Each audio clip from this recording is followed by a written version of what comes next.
So far, we have got the database engine for SQL Server installed, and we've installed our graphical front-end for working with the server, that's SQL Server Management Studio. So let's go ahead and log into the server and take a first look around. I'll come down here to my Start menu, and I previously pinned the icon here for SQL Server Management Studio. So go ahead and click on that to start it up. And the first time you start up Management Studio, you might get a little window here that goes through some final preparation steps to get the program up and running, but eventually, you'll be left with this Connect to Server window. For the server type, we have the option here of the database engine, which is what we're going to choose, or you can also connect to analysis services, reporting services, or integration services if you've installed those components. Let's go ahead and leave this on database engine for now. For the server name, the first time you log in, this is going to be blank. Go ahead and click on the drop-down menu over here on the far right-hand side, and we're going to click on Browse for More. This will allow me to find servers on my local computer with this tab, or I can use this tab over here that says Network Servers to find SQL Server instances on my network. I'm going to switch back over here to Local Services and then expand the folder here for Database Engine, and you should see the instance name that we installed in the last chapter. For me, it's the name of my computer, Windows 10 PC, followed by a backslash and then SQL Server 2019. We'll go ahead and select it and press OK, and that'll get populated into the server name field.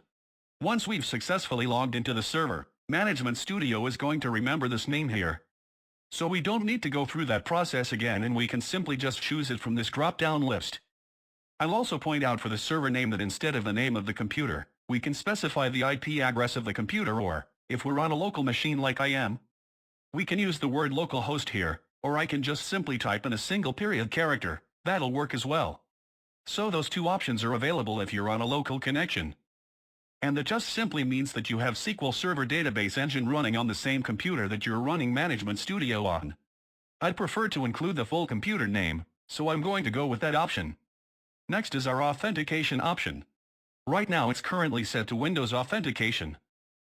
When we installed SQL Server, we added our current Windows user account as an administrator, so by choosing Windows Authentication, we don't need to supply a username and password.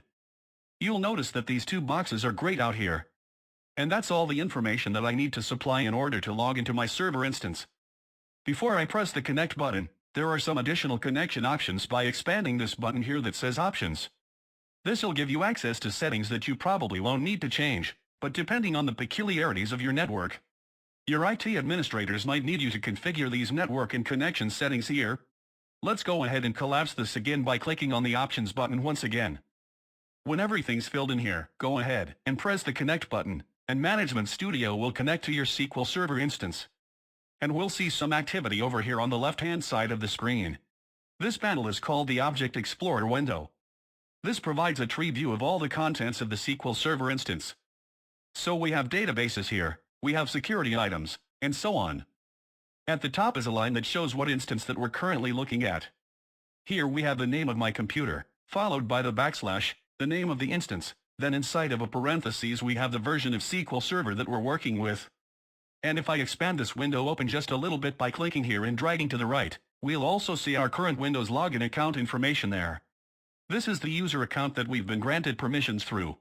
Management Studio will also allow you to connect to multiple SQL Server instances at the same time, and they'll just show up one on top of another here inside of this window. You can even connect to the same instance under different users. At the top of the window, there's two buttons that look like electrical plugs. Click on the one on the left, and that'll bring us back to the Connective Server window. This time, I'm going to connect to the same server name here, but I'm going to change the authentication mode from Windows Authentication to SQL Server Authentication.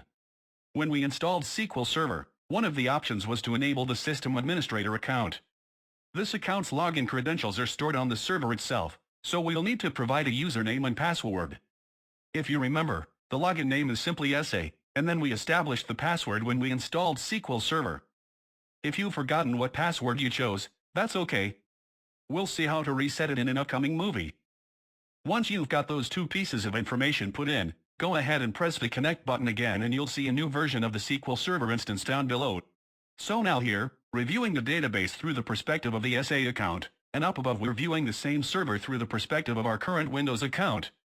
In order to disconnect from an instance, go ahead and select the one you want to disconnect from. I'll choose the SA account version, and click on the plug icon with the red X on it. That'll remove its details from the Object Explorer window. So that's how you log into SQL Server through Management Studio. If you're using Windows authentication, it simply adopts the credentials of your current Windows account, or if you're using a SQL Server authentication account, you'll need to supply a username and password.